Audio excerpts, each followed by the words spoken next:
Hello everyone, my name is Nick and welcome to Budgeting for Dummies. Budgeting is something that's honestly the first step towards bettering your finances, and I'm going to show you how to create your very own simple budget that reduces the time required to maintain your budget month to month. But first, what is a budget? It's essentially you know what it is before you go ahead and create it. A budget is a tool that is used to understand and evaluate finances and can help you track where every dollar you earn goes every single month. So why might you need a budget? So now that you know what a budget is, let's talk about why some people use them. My goal is to save more and eliminate wasteful spending. A budget can help you save for the better and save for the future and identify unnecessary spending that goes on in every day. So now how do you start? You're interested in it, you want to start, but it's too much work. Let's check out Excel here and get started with it.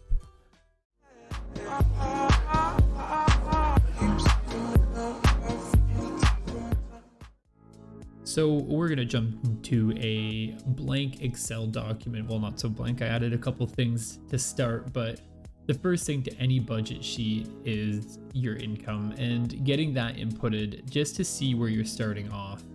So we're going to do for your monthly. So if you're not too sure how much you make monthly, just look at your pay stubs. So we're getting $1,500 every 2 weeks, but we're going to times that by 2.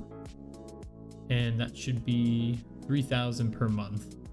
And then I'm an investing person, so I like to look at the quarterly to see what I'm making every 3 months of the year. So we're going to take that equals, select this column, times by 3 months. So that's $9,000 every 3 months. And obviously for annually, we're going to take equals, take your monthly, times it by 12. We're making $36,000 per month after taxes. So next up here, we have the income situated. So you're starting off, if you weren't to spend a single dollar, with $36,000. Now, this is where you kind of have to go through and think about everything you spend money on. So, we got stuff. So we're going to label this one bills and expenses. So we're gonna think here, we got our gas bill, hydro, water, car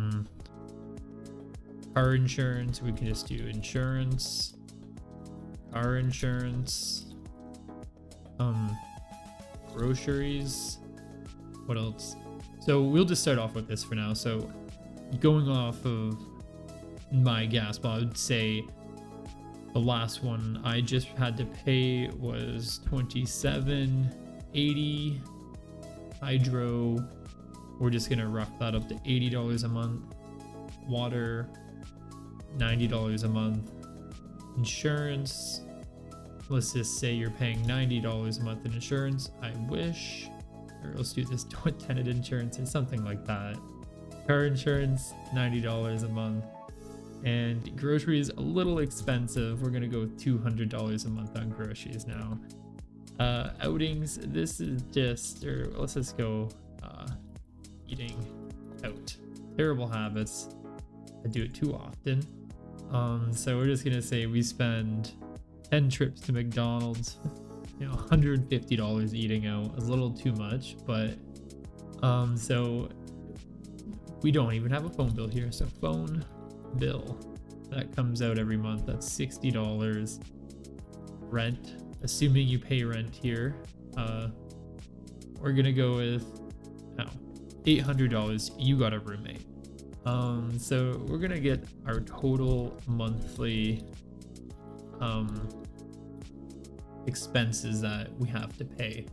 So we're gonna do equals sum, click it. If you hit enter, you'll get an error, and then drag over all these numbers and hit enter. So every month you're spending $1,517. You can also highlight it all, right click, format cells, accounting, continue. So there we go. It's $1,500 per month is what you are spending.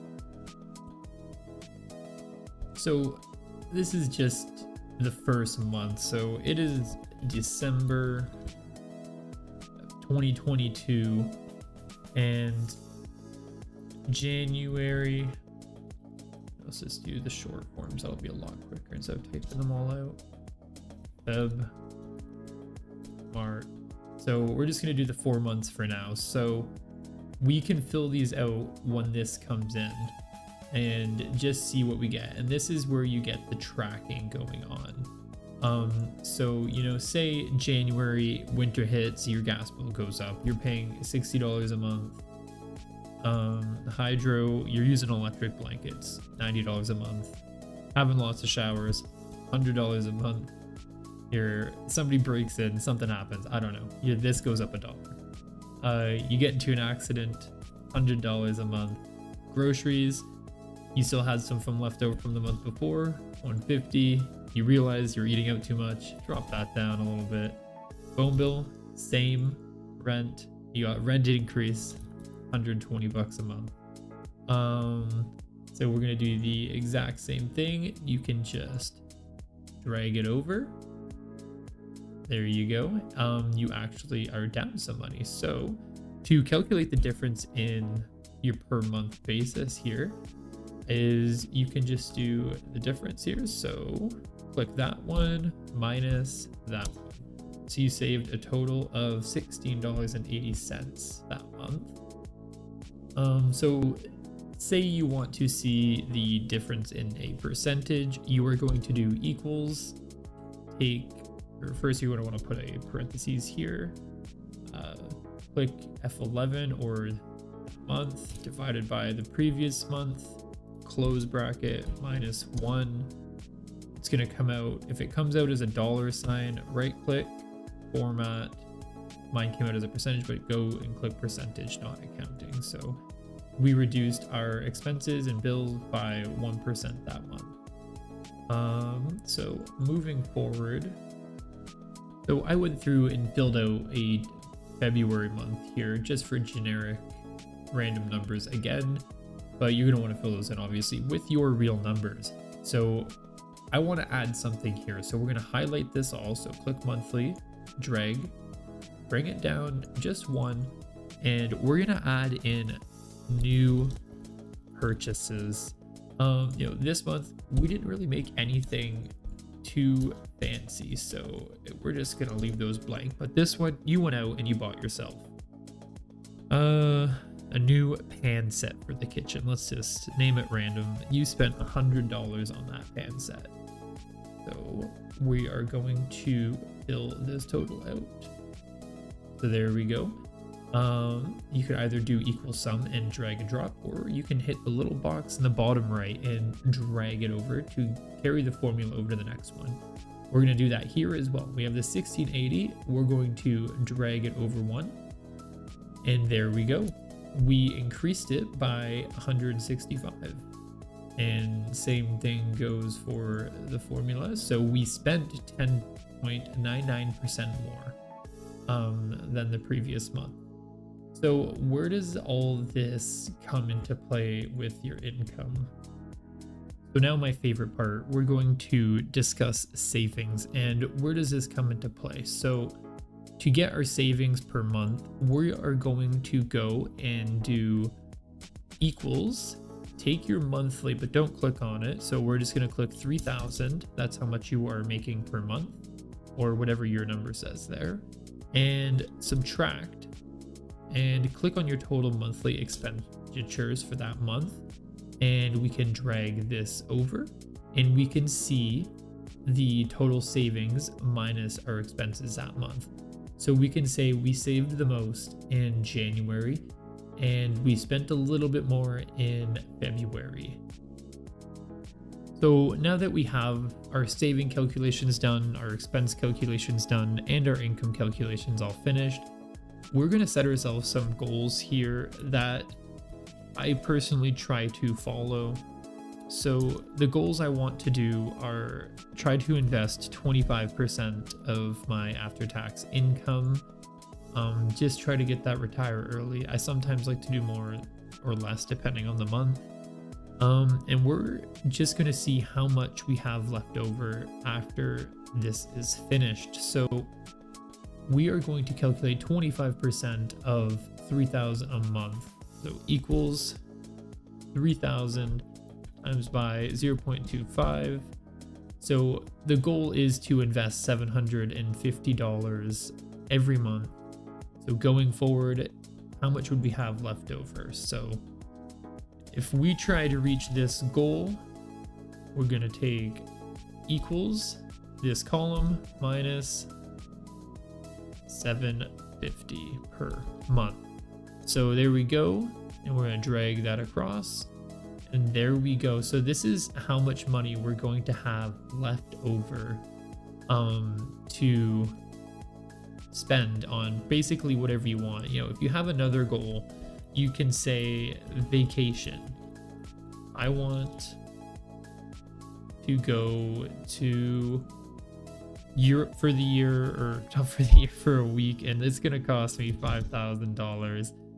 You can just see here, let's say we stay on course and take a average. So average savings, let's do equals and write average, click average, drag it over your 3 goals, your 3 goal boxes. So on average, I'm saving $688 per month in my bank account. So now just by that, we can see how many months it's going to take us to save for this vacation. So equals 5,000 divided by the average savings. So it's not a number or an accounting number. So we're going to format that and just make it a general number. So it's going to take us 7.25 months to save for this vacation. Now this just helps me personally stay on track and keep my finances in mind and kind of keep them in line. If you see that you're eating out too much, you know, you can rein that in. So it might be important to start asking for those receipts and try this out. So this is overall just a very simple, easy, basic budget that you can quickly open up your banking app and fill out at the end of the month. No need for fancy charts or any visuals, just the numbers. You know, mind you, you can use the basic Excel layouts that they got, but I found them to be very clunky and they just never really worked well for me. So I went ahead and did this. If you would like to see a more advanced one, possibly I can make one and just post it in the comment section below. If you guys would like to see a more advanced one that is just an empty layout and you guys can just fill it out, you know, let me know.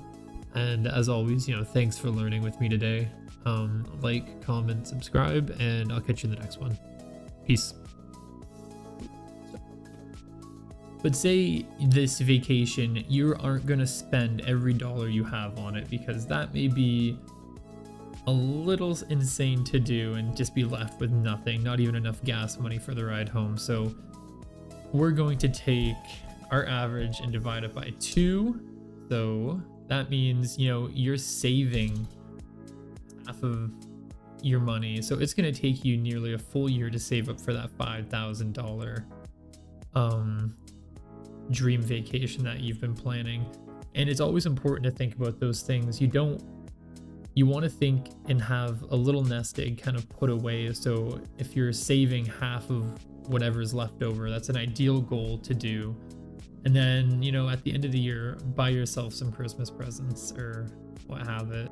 So this is overall just a very simple, easy, basic budget that you can quickly open up your banking app and fill out at the end of the month. No need for fancy charts or any visuals, just the numbers.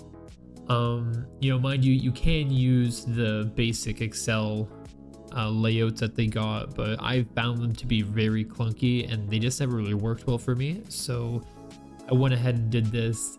If you would like to see a more advanced one, possibly I can make one and just post it in the comment section below. If you guys would like to see a more advanced one that is just an empty layout and you guys can just fill it out, you know, let me know. And as always, you know, thanks for learning with me today. Like, comment, subscribe, and I'll catch you in the next one.